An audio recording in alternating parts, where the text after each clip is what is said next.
In the last video, we have seen the primary auxiliaries and model auxiliaries. And now, today, we are going to see functions of primary auxiliary verb. जैसे कि हमने देखा था कि तीन type के primary verbs होते हैं, उसमें से जो पहला है टू बी। टू बी का मतलब यहाँ पे हम उसके सभी फॉर्म्स किस तरह से इस्तेमाल होते हैं इसके बारे में जानेंगे। जैसे टू बी के फॉर्म्स है एम, इज, आर, उसके बाद वॉज, वेयर और बी, बीन, बीइंग। देखिए यहाँ पे टू बी के फॉर्म्स जो am, is, are present tense में, वॉज, वेयर जो हम यहाँ पे इस्तेमाल करते पास्ट टेंस में, और उसके बाद be, been, being in non finite forms है। नॉन फाइनाइट फॉर्म्स हमने पिछले वीडियो में देखा था, तो टू बी की ये नॉन फाइनाइट फॉर्म्स यहाँ पे दिखाए गए। तो टू बी का इस्तेमाल कहाँ कहाँ पे होता है? तो फर्स्ट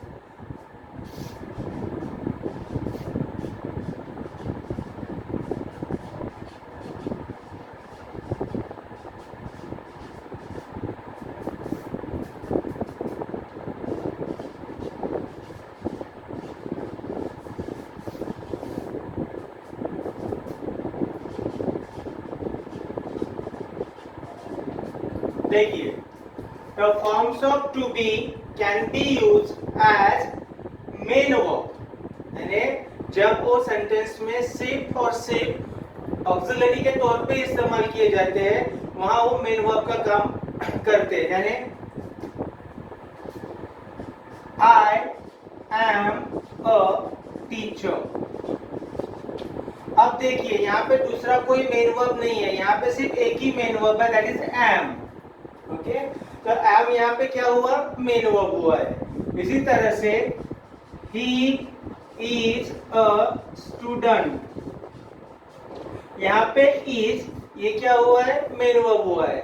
जब टू बी के फॉर्म मेन वर्ब की तरह इस्तेमाल होते हैं, उस समय उन्हें हम क्या कहते हैं? Linking verb.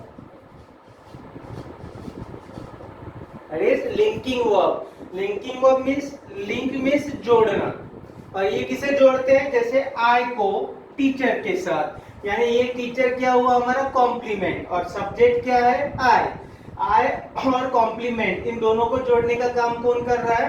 एम कर रहा है। यानी जब टू बी के फॉर्म मेन वर्ब बोल के इस्तेमाल होते हैं, उस समय पे उन्हें लिंकिंग वर्ब कहा जाता है। तब वहां पे ऑब्जेक्ट नहीं आएगा, क्योंकि ये स्टेटिव होते हैं, स्टेट ऑफ बीइंग दिखाते हैं, परिस्थिति की जानकारी देते हैं। ये कोई भी फंक्शन नहीं करते, सिर्फ जोड़ने का फंक्शन करते हैं। So that they are called as a linking verb.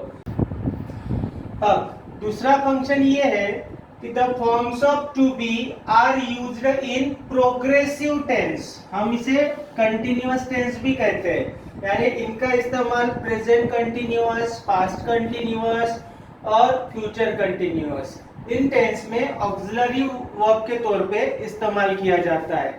जैसे कि ही इज प्लेइंग क्रिकेट।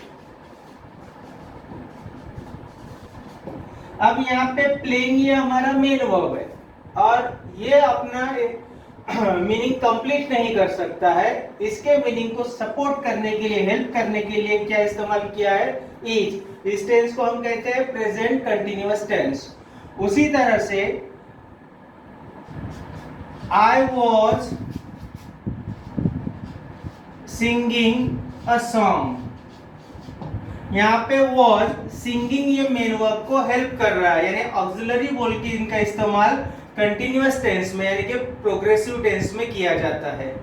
उसी तरह इसका तीसरा इस्तेमाल होता है in passive voice. Passive voice में इनका इस्तेमाल एज एन ऑक्सिलरी होता है।